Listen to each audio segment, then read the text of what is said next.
So here we see drummer mag booting in and exploring the remains of this destroyed ship, and we see what has happened to the crew here. Oof.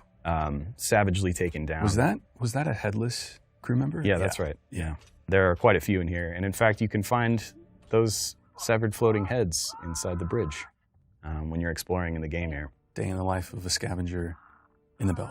Yeah, not pretty. And the results of this are from a group of pirates that have shot down this UNN ship.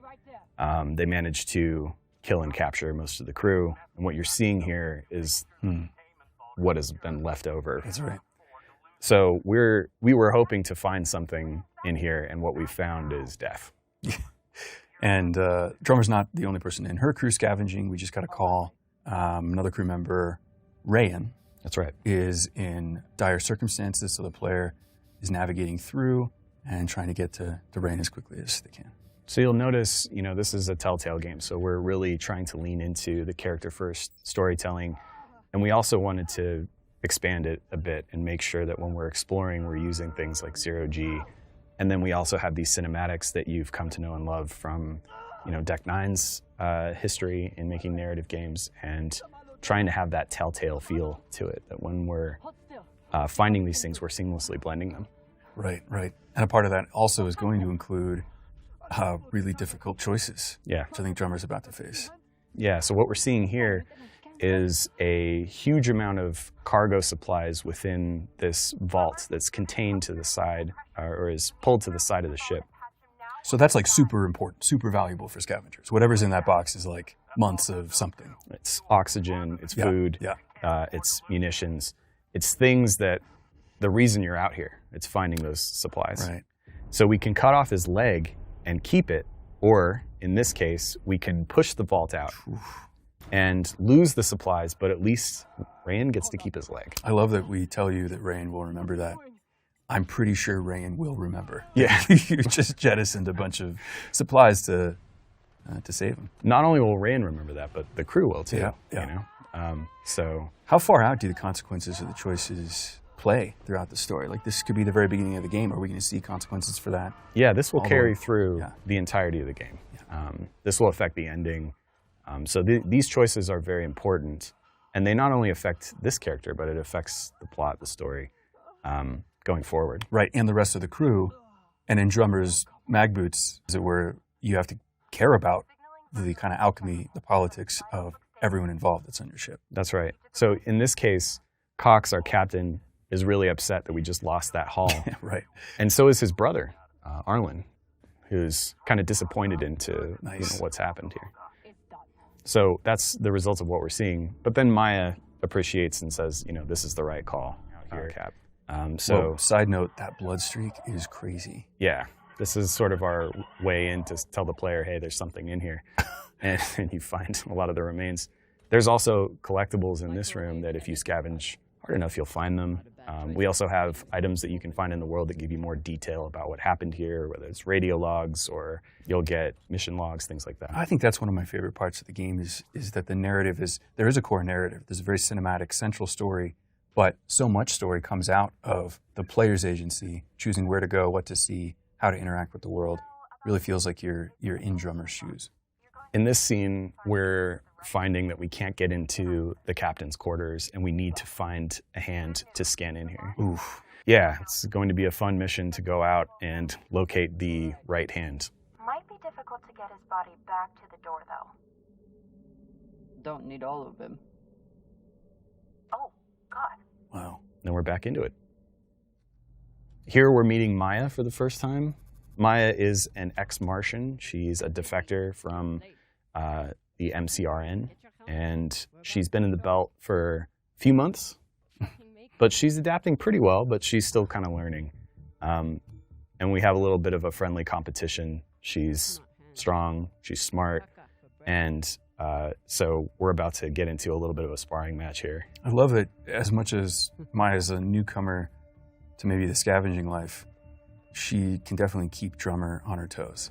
Yeah, absolutely.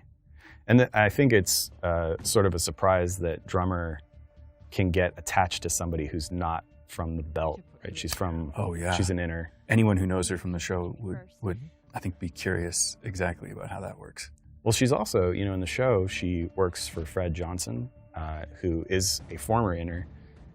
So it's not completely out of her realm of working with people who are not like this. I love this moment because we just cut thrust.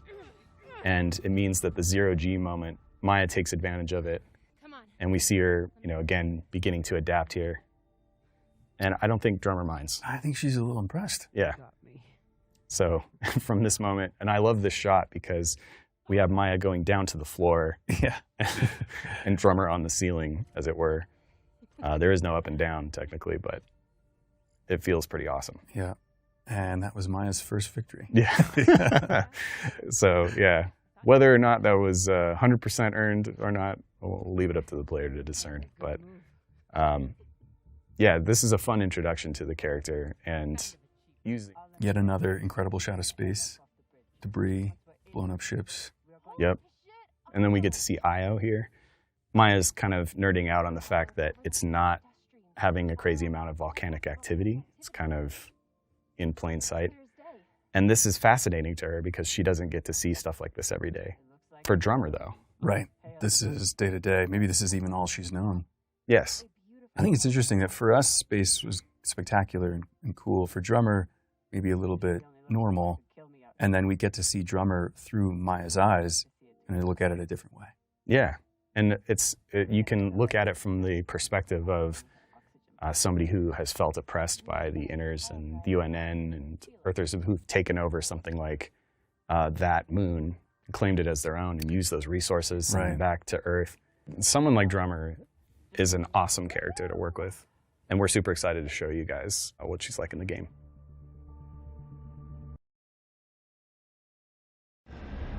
We have a new target. What is it this time, El Dorado? The Fountain of Youth? Let me guess. The Falcon Horde of Venus? The UNN Urshanabi. Cap believes there's something valuable on board. Something special. Do we want to invite that kind of attention? We'll be fine. In and out. No games. I'll monitor any data you send back, and I'll be here to patch anyone up, should it come to that. What happened? Unexploded charge, I think. Pirates must have left it behind. Pashang, you didn't scan first? Commanders, this is Private Ensign Takabi.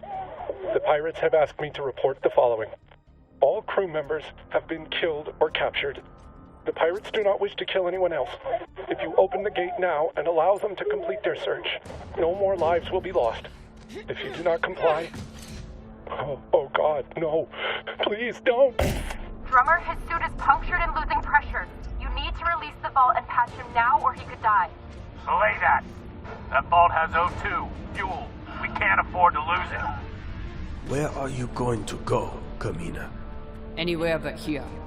With anyone but you. Hate me all you want. You are many things, Beltalowda. But you are not a traitor.